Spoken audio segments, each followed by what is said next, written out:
ಯುದ್ಧ ವಿರಾಮ ಆಗಿದೆ. ಆದರೆ ಭಾರತವನ್ನೇನಾದರೂ ಮತ್ತೆ ಕೆಣಕಿದ್ರೆ ಪಾಕಿಸ್ತಾನದ ಕಥೆ ಖಲಾಸ್.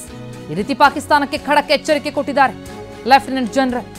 ಪಾಕ್ ತನ್ನ ಚಾಳಿಯನ್ನು ಮುಂದುವರಿಸಿದ್ರೆ ಕಠೋರ ತಿರುಗೇಟು ಕೊಡ್ತೀವಿ.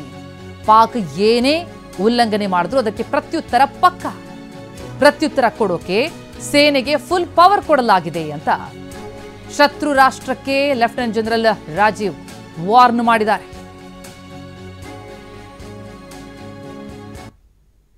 Authority to our army commanders for counter actions in the kinetic domain in case of any violation by Pakistan. Full authority to our army commanders for counter actions in the kinetic domain in case of any violation by Pakistan. Full authority to our army commanders for counter actions in the kinetic domain in case of any violation by Pakistan. ನನ್ನ ಬಿಸ್ನೆಸ್ಗೆ GST notice ಬಂದಿದೆ, ಏನ್ ಮಾಡ್ಬೇಕು ಅಂತ ಗೊತ್ತಾಗ್ತಿಲ್ಲ. Immediately ಒಬ್ಬ GST expert ಹತ್ರ ಮಾತಾಡು. ಎಲ್ಲಿ ಹುಡುಕೋದು? ಬಾಸ್ ವಾಲಾ ಬಿ ದ ಬಾಸ್. ಈ ಬಗ್ಗೆ ಇನ್ನಷ್ಟು ಡೀಟೇಲ್ಸ್ ಪಡಿತಾ ಹೋಗೋಣ. ಜಮ್ಮುವಿನಿಂದ ನಮ್ಮ ಪ್ರತಿನಿಧಿ ಹರೀಶ್ ನೇರ ಸಂಪರ್ಕದಲ್ಲಿದ್ದಾರೆ. ಹರೀಶ್, ಕದನ ವಿರಾಮ ಆದ ಮೇಲೂ ಕೂಡ ಉದ್ದಟನ ತೋರಿದಂತಹ ಪಾಕಿಸ್ತಾನದ ವರ್ತನೆ ನಮ್ಮ ಕಣ್ಣೆದುರಿಗಿದೆ. ಹಾಗಾಗಿ ಇವತ್ತಿನ ಡಿಜಿಎಂಒಗಳ ಸಭೆ ಏನಿದೆ ಎಷ್ಟು ಮಹತ್ವ ಪಡೆದುಕೊಳ್ಳುತ್ತೆ, ಜೊತೆಗೆ ಸದ್ಯಕ್ಕೆ ಜಮ್ಮು ಕಾಶ್ಮೀರ ಹೇಗೆ ಕಾಣಿಸ್ತಾ ಇದೆ?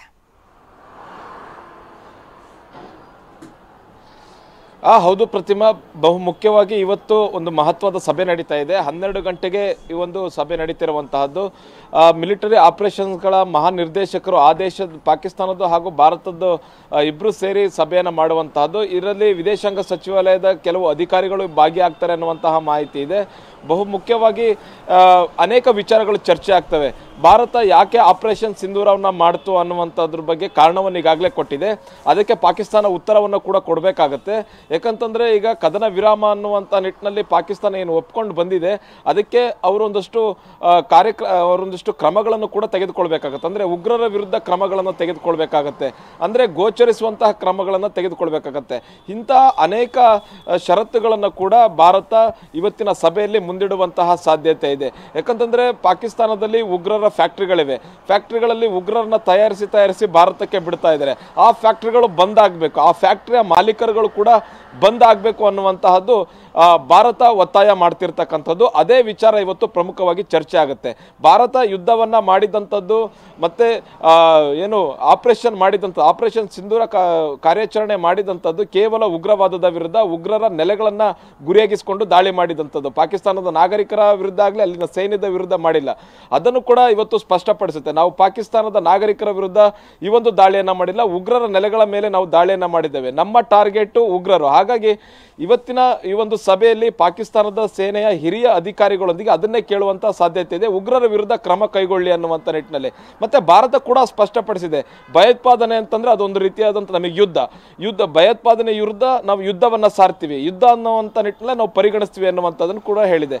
ಇನ್ನು ಬಹುಮುಖ್ಯವಾಗಿ ಭಾರತ ಹಾಗೂ ಪಾಕಿಸ್ತಾನದ ನಡುವೆ ಈ ಪೆಹಲ್ಗಾಮ್ ದಾಳಿಯ ಬಳಿಕ ಅನೇಕ ರಾಜತಾಂತ್ರಿಕ ಕ್ರಮಗಳಾಗಿರುವಂತಹದ್ದು. ಬಹುಮುಖ್ಯವಾಗಿ ಸಿಂಧೂ ನದಿಯ ಒಪ್ಪಂದವನ್ನ ಭಾರತ ಅಮಾನತಿನಲ್ಲಿಟ್ಟಿದೆ. ಇನ್ನು ಜೊತೆಗೆ ಭಾರತದ ವಾಯು ಪ್ರದೇಶವನ್ನ ಪಾಕಿಸ್ತಾನದ ವಿಮಾನಗಳಿಗೆ ಮುಚ್ಚಿರುವಂತಹದ್ದು, ಜೊತೆಗೆ ಸರಕು ಸಾಗಾಣಿಕೆ, ಜೊತೆಗೆ ಆಮದು ರಫ್ತು ಎಲ್ಲವೂ ಕೂಡ ಬಂದ್ ಆಗಿದೆ. ಮತ್ತೆ ರಾಜತಾಂತ್ರಿಕರ ಕಚೇರಿಯಲ್ಲೂ ಕೂಡ ಅನೇಕ ಬದಲಾವಣೆಗಳಾಗಿರುವಂತಹದ್ದು. ಇಂಥ ಸಂದರ್ಭದಲ್ಲಿ ಇವತ್ತಿನ ಸಭೆಯಲ್ಲಿ ಈ ಒಂದು ಚರ್ಚೆಗಳು ಕೂಡ ಮುನ್ನೆಲೆಗೆ ಬರುವಂತಹ ಸಾಧ್ಯತೆ ಇದೆ. ಇನ್ನು ಕಾಶ್ಮೀರ ವಿಚಾರದಲ್ಲಿ ಯಾವುದೇ ರೀತಿಯಾದಂತಹ ಚರ್ಚೆ ಇವತ್ತಿನ ಸಭೆಯಲ್ಲಿ ಆಗಬಾರದು ಅನ್ನುವಂಥದ್ದನ್ನು ಕೂಡ ಭಾರತ ಒಂದು ಸೂಚನೆಯನ್ನು ಕೊಟ್ಟಿರುವಂತಹದ್ದು. ಇವತ್ತಿನ ಸಭೆ ಏನಿದೆ, ಕಾಶ್ಮೀರದ ಯಾವುದೇ ವಿಚಾರಗಳು ಕೂಡ ಚರ್ಚೆ ಆಗಬಾರದು ಅನ್ನುವಂಥದ್ದು. ಮತ್ತೆ ಕಾಶ್ಮೀರ ವಿಚಾರದಲ್ಲಿ ಅಮೆರಿಕ ಕೂಡ ಮಧ್ಯಸ್ಥಿಕೆಯನ್ನ ಯಾವುದೇ ಕಾರಣಕ್ಕೂ ವಹಿಸಬಾರದು, ಮತ್ತೆ ಅಮೆರಿಕ ಈ ವಿಚಾರದಲ್ಲಿ ತಲೆ ಹಾಕಬಾರದು ಅನ್ನುವಂತಹ ನಿಟ್ಟಿನಲ್ಲಿ ಭಾರತವು ಒಂದು ಸ್ಪಷ್ಟ ಸಂದೇಶವನ್ನು ಕೂಡ ರವಾನಿಸಿದೆ. ಪ್ರತಿಮಾ, ಥ್ಯಾಂಕ್ ಯು ಹರೀಶ್ ತಮ್ಮ ಮಾಹಿತಿಗೆ.